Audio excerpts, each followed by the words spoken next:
Hi everyone, welcome back to another video. In this video I just wanted to discuss the basic operation of a relay and just to highlight and identify the pins on a relay and some simple checks on what sorts of things we can carry out on it to see if it's a good or a bad relay.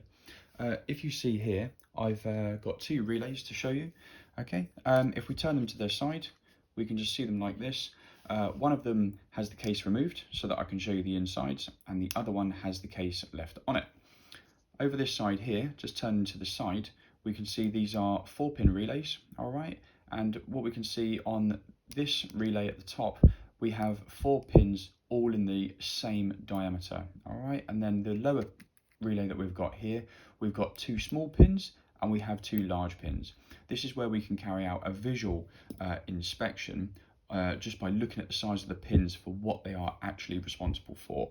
So what you can do, and what you do see on the side of a relay, is a little simple diagram like this, which is going to show you the 12-volt feed that the system uses and a 30 amp rated relay. Okay, so that is the amount of current that can flow through. All right, and as we look over here, these are illustrating our 4 pins on the relay itself. We've got pin 85 and pin 86. They control our coil, which induces an electromagnetic field which pulls our switch from the normally open position to the normally closed position. And they, on the switch itself, is controlled by pin 30 and pin 87. All right, so what we can see just on the side of the relay here, if I just pop this one down, you can actually see the internals of the relay. All right, instead of just looking at the pins with the plastic casing on, we can see just by identifying this section here is our coil. So this is across our pins 85 and 86, and this is what energizes, releases an electromagnetic field and operates on the side here, this little switch mechanism. Okay, and that is then able to energize when it is pulled into the closed position our load or our consumer, like a starter motor or a windscreen wiper motor or something like that. There's lots of various different components that these are used for. It's a fantastic switching device, and it's something which allows us to basically engage or to switch on a component that requires a lot of current using a simple small relay like this. Okay, so what we can do on here is look at a nice simple diagram to explain this really simply for these internal components that I've just shown you on the relay. So what we can do is just draw a little diagram that comes up like this. This is going to illustrate our switch. And then we can draw another simple diagram here, and this is going to illustrate our internal coil for the relay. All right. Now, looking at the 4 pins, what we're going to have on our switch contacts, we're going to be looking at pin number 30, and we're going to come over to this side here, and this is going to go to our load or our consumer. As stated a moment ago, that could be something like a starter motor, and that's going to be on our pin 87. All right, and then coming across onto our coil, nice and simple steps again. We can look at pin numbers 85, and we can also look at 86. Various manufacturers or different makes of these switches can use alternate numbers, which would be numbers 1, 2, 3 and 5. All right, so 1 and 2 would be for our coil, and we'd have 3 and 5 for our switch contacts. All right, so from there you might ask yourself, right, how do I carry out the test and what kind of equipment do I need? So I've just got myself an auxiliary power source which can deliver me the 12 volts that I require to test the relay. And I've got myself a multimeter here, or DVM for digital voltmeter, which is going to allow us to carry out the tests like voltage, resistance and continuity. All right, so a nice, quick and easy test is to see what the internal resistance is of our coil. Now, a typical resistance of this coil, if I draw a line across here, we're going to be looking approximately between 40 to 80 ohms of resistance. So let's actually put that into practice. So let's come across to our multimeter here.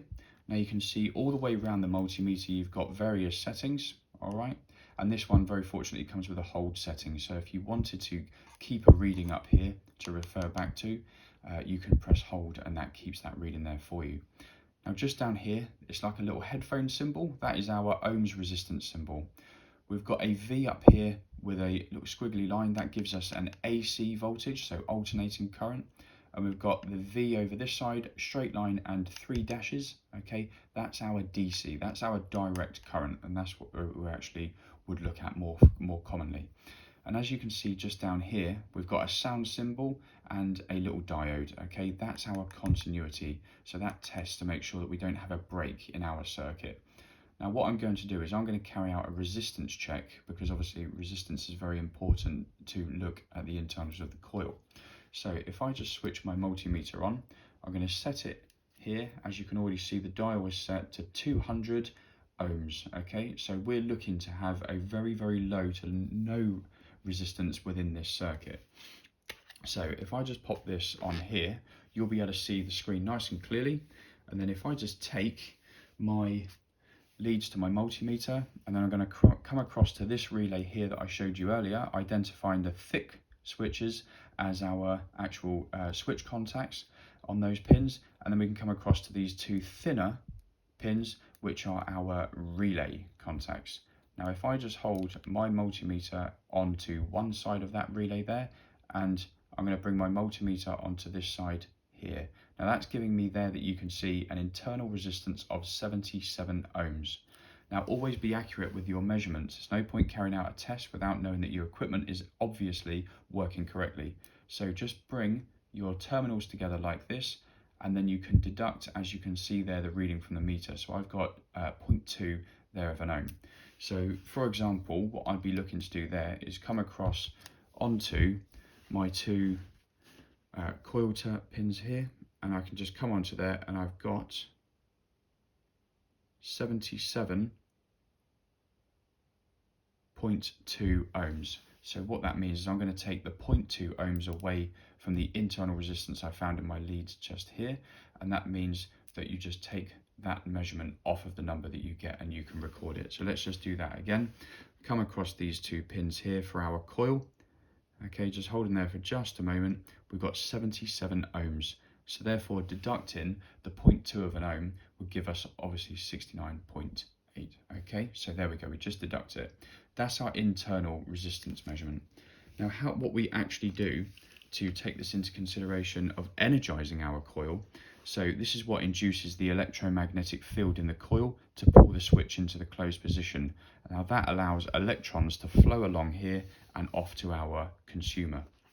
So if I just come across, connect a live up onto here and a ground, you can hear the relay clicking inside. And if I quite simply just reverse those around the other way, you can see the exact same thing happening, because we're allowing current to flow through that internal coil, and that's energizing our switch, which we can see just here. Okay, now what's really important also is that you don't just rely upon the internal resistance. We want to actually know that we don't have resistance between our pin 30 and we have any resistance to 87, because we do not want any resistance to flow of electrons in our electrical circuit. So what we can do is we can energize our coil, okay, just like this. And then what we then can carry out, so there we go, you can hear it just clicking in there. We want to know that on this coil, we don't have any excessive resistance on our switch. So let's pop our multimeter back on, test those leads again. Okay, we can see that's settling down to 0.2 of an ohm, nice and easy.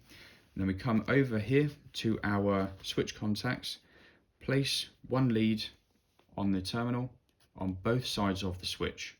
All right, and then what we can see there is we have 0.2 of an ohm. So therefore that's showing that we have low to no resistance whatsoever in the relay, and that means that we've got a good operational relay.